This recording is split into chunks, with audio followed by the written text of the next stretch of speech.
There is no end to the tariff war with Canada. President Trump is now taking aim at dairy and lumber imports. Canada, along has shut down the $103 billion oil export pipeline to the U.S., leaving Washington unable to respond in time. Canada stops supplying oil and gas to the U.S. What if I told you the United States just lost its most critical energy lifeline overnight? Canada, its top supplier of oil and natural gas, has made a bold and unexpected move, one that will send shockwaves through the economy. Fuel prices are about to spike, industries are bracing for impact, and Washington is scrambling for a backup plan that does not exist. For years, the United States assumed Canada would always be a reliable energy partner. That assumption is now a costly mistake. With new global deals in place, Canada no longer needs the United States the way it once did, and it is wasting no time in shifting its exports elsewhere. Why did Canada make this move now? What does it mean for American energy security? And how could this decision impact your daily life? Let's break it down. The warning signs were there, but few in the United States took them seriously. For decades, Canada was the reliable supplier, the steady hand in global energy markets, always delivering oil and gas to power American industries, homes, and vehicles. That stability is now gone. This is not just a temporary disruption or a political spat that will blow over. This is a strategic realignment, a deliberate shift in how Canada approaches its role in the global energy market. This move is not just economic, it is political, and it is long-term.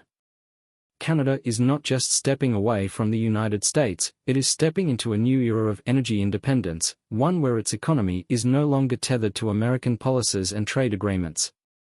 Washington may have thought that Canada had no choice but to keep supplying cheap energy to the United States, but that assumption is proving to be a critical mistake. The consequences will be massive, and for American consumers, businesses, and policymakers, the real pain is only beginning. Washington thought it had the upper hand. For decades, the belief was simple: Canada needed the United States more than the United States needed Canada. It was an arrangement that seemed unshakable. The United States provided a massive, reliable market, and Canada delivered the oil and gas needed to power an economic powerhouse. But that dynamic is now in free fall, and it is all because of one critical miscalculation. The shift did not happen overnight. It was not a sudden decision made in a closed-door meeting. It was the result of years of growing frustration in Canada over trade policies, tariffs, and protectionist measures coming from Washington. The beginning of the end came when aggressive tariffs were imposed on Canadian goods. What started as a political maneuver quickly escalated into a trade war, one that Washington assumed Canada would endure without retaliation. That assumption turned out to be a serious mistake. At first, Canada tried to negotiate. Warnings were sent, statements were made, and diplomatic channels were used to caution Washington that if trade restrictions continued, Canada would be forced to explore other options. Those warnings fell on deaf ears. The belief in Washington was that Canada had no alternative, that geography and existing infrastructure made it impossible for Canadian energy to go anywhere else. That belief is now crumbling, and the consequences are beginning to take shape. Canada's government took a decisive step, accelerating efforts to diversify its energy exports. New deals were signed, new trade partnerships were formed, and massive investments were made to shift energy flows away from the United States. The moment the tariffs went into effect, Canada made its move, and now the United States is facing an energy crisis that could have been entirely avoidable. This was not a decision made out of anger or political retaliation. It was a calculated move, a long-term strategy designed to ensure that Canada is no longer vulnerable to American trade policies. The shift is already in motion, and the United States is only now beginning to realize what it has lost. The United States assumed that Canada would never walk away. But while Washington was focused on internal politics, Canada was busy securing new buyers for its energy resources. The result? A complete transformation in global energy markets, one that leaves the United States scrambling for alternatives. The new destinations for Canada's oil and gas tell a clear story. Instead of sending its resources south, Canada is pivoting toward Asia and Europe. China and India, two of the fastest-growing energy markets in the world, have wasted no time in securing long-term supply deals. These agreements lock in Canadian oil and gas for decades, giving these countries a stable energy source at a time when global demand is rising. Europe, still reeling from energy supply disruptions, has also turned to Canada. With Russian energy imports no longer a viable option, European nations are now betting everything on securing deals with Canada. Billions of dollars are flowing into new infrastructure projects that will ensure a steady supply of Canadian energy reaches European shores, bypassing the United States entirely. Pipelines that once carried crude oil and natural gas to American refineries are now being rerouted. Liquefied natural gas export terminals, once envisioned as a way to strengthen North American energy ties, are now serving an entirely different purpose, as sending Canadian energy overseas. For the United States, this is a worst-case scenario. Losing a major energy supplier is not just a minor inconvenience, it is a seismic shift that threatens to upend entire industries. The infrastructure that once guaranteed a steady flow of energy is becoming obsolete, and the ripple effects will be felt across every sector of the economy. By the time Washington fully grasps the scale of this transformation, Canada will be too far gone to bring back. Think gas prices are high now? Just wait. Losing Canada as a primary energy supplier is not just a headline, it is a direct hit to the wallets of millions of Americans. The cost of gasoline, diesel, and jet fuel is already creeping up, and that is just the beginning. The immediate effect will be felt at the pump. Canadian oil accounted for a massive share of American imports, helping to keep gas prices lower than they would have been otherwise. Now, with that supply vanishing, American refineries will have to turn elsewhere, and that means buying from less stable, more expensive markets. Air travel will be another casualty. The aviation industry relies heavily on affordable jet fuel to keep ticket prices reasonable. With the loss of Canadian energy, airlines will be forced to pay significantly higher prices for fuel, and those costs will inevitably be passed on to passengers. The trucking industry, the backbone of the American supply chain, will not be spared either. Diesel prices are expected to surge, raising transportation costs for goods ranging from groceries to electronics. When the cost of moving products across the country rises, consumers will feel it in higher prices for nearly everything they buy. This is just the start. The longer the United States remains without a stable energy supply, the worse the economic fallout will become. Inflation, already a growing concern, will be exacerbated by rising energy costs. The pressure on households and businesses will intensify, and for many, there will be no easy way to absorb the added expenses. What seemed like a minor policy decision years ago has now spiraled into a full-scale crisis. The United States is facing an energy disaster of its own making, and the worst part? There is no quick fix in sight. To stay competitive as material costs spike, the United States steel industry, which was supposed to benefit from tariffs on Canadian imports, is instead facing a supply chain nightmare.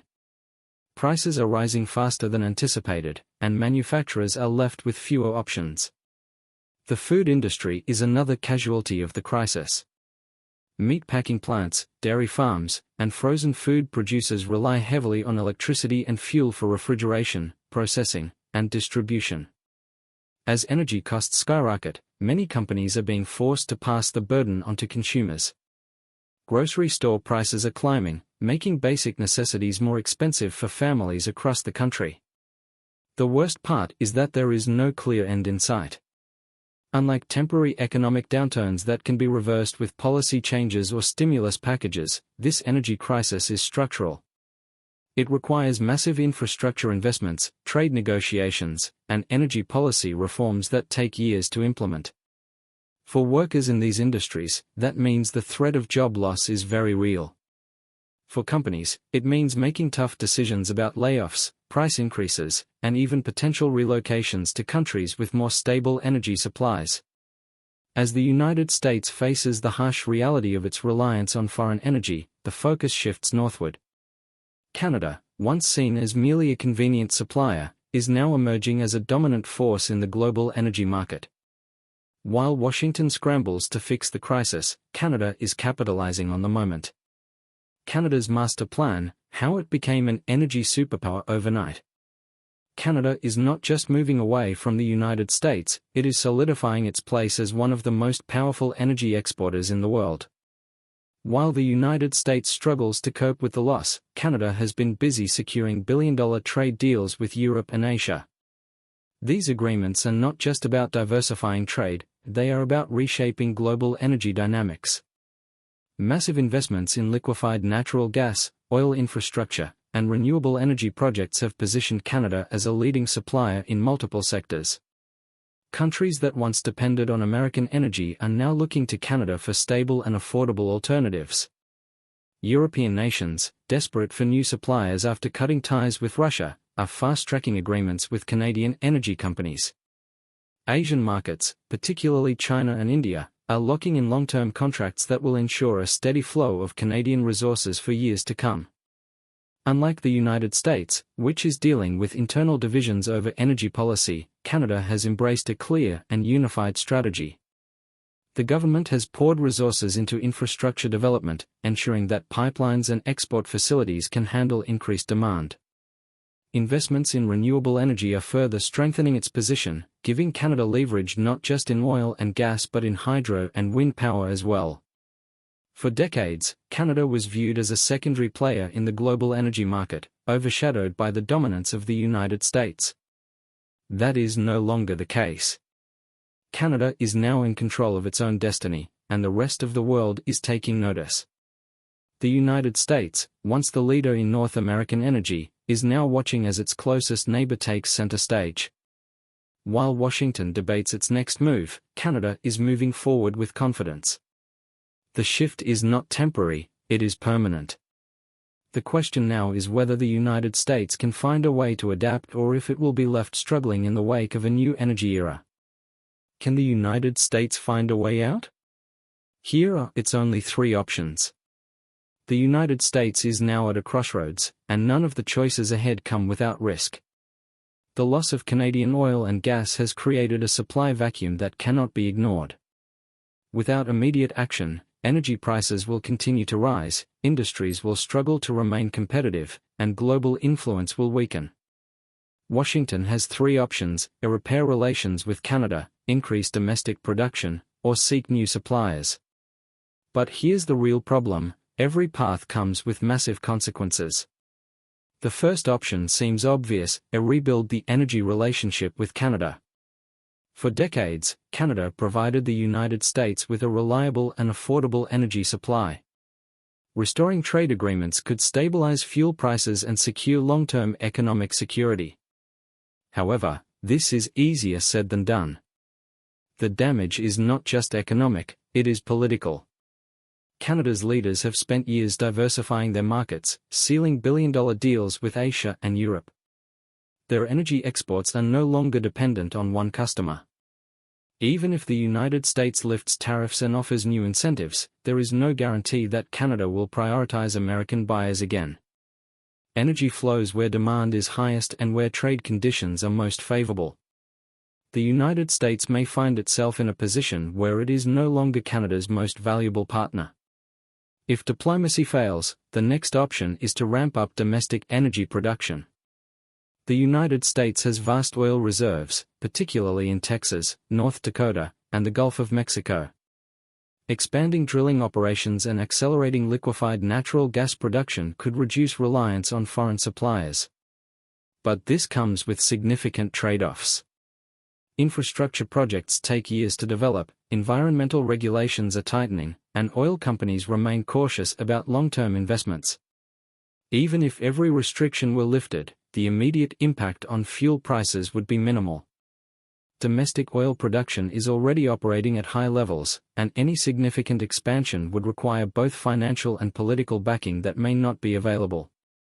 That leaves the third and most dangerous option, finding new suppliers. Without Canada, the United States must turn to alternative sources such as Venezuela, the Middle East, or other oil-producing nations. But here's the problem: these suppliers come with high costs and instability. the Organization of the Petroleum Exporting Countries controls much of the global oil market, dictating prices through production quotas. Any reliance on these nations leaves the United States vulnerable to price manipulation and political leverage. Venezuela, despite holding some of the world's largest oil reserves, has been in economic and political turmoil for years. Negotiating new trade agreements would be an uphill battle, requiring significant concessions that Washington may not be willing to make. The Middle East, though rich in oil, presents its own risks. The United States would find itself dependent on nations that have, at times, been openly hostile to its interests. This shift could come at the expense of national security and economic stability. No matter which option the United States chooses, the consequences will be felt for years. A fractured relationship with Canada, an uncertain domestic energy future, and risky global dependencies are now at play. The question is not just about energy, it is about power. If Washington fails to act decisively, it risks losing more than just oil.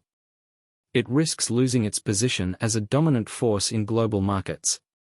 And while the United States struggles to find a way out, another superpower is already several steps ahead.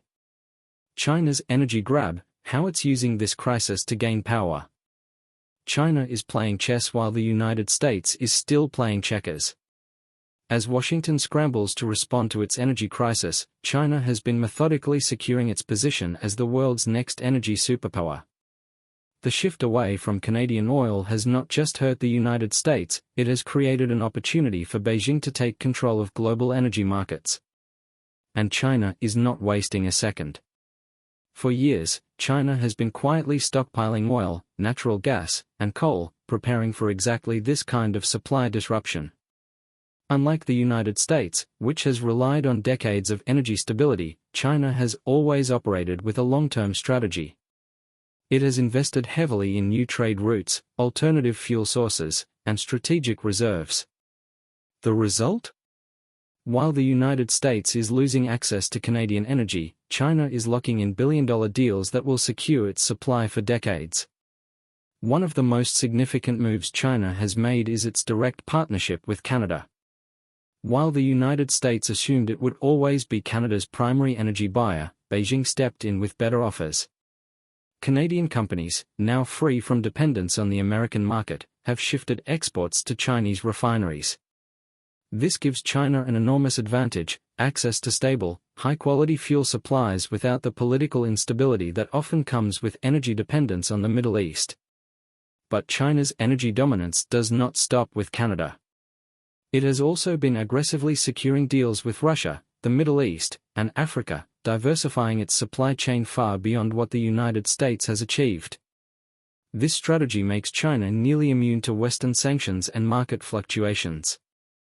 The more energy China controls, the greater its influence over global trade and manufacturing. The biggest concern for Washington is that the United States is running out of ways to counter China's strategy. The only real solution is to secure new energy sources before China takes full control of global supply. But given the pace at which Beijing is moving, the window of opportunity is closing fast. The reality is far more complicated. The nation's refineries are designed to process the type of crude oil that Canada supplied. Without it, the United States must now turn to the Middle East, South America, and other unstable regions for fuel. This shift not only raises costs but also exposes the country to greater geopolitical risks.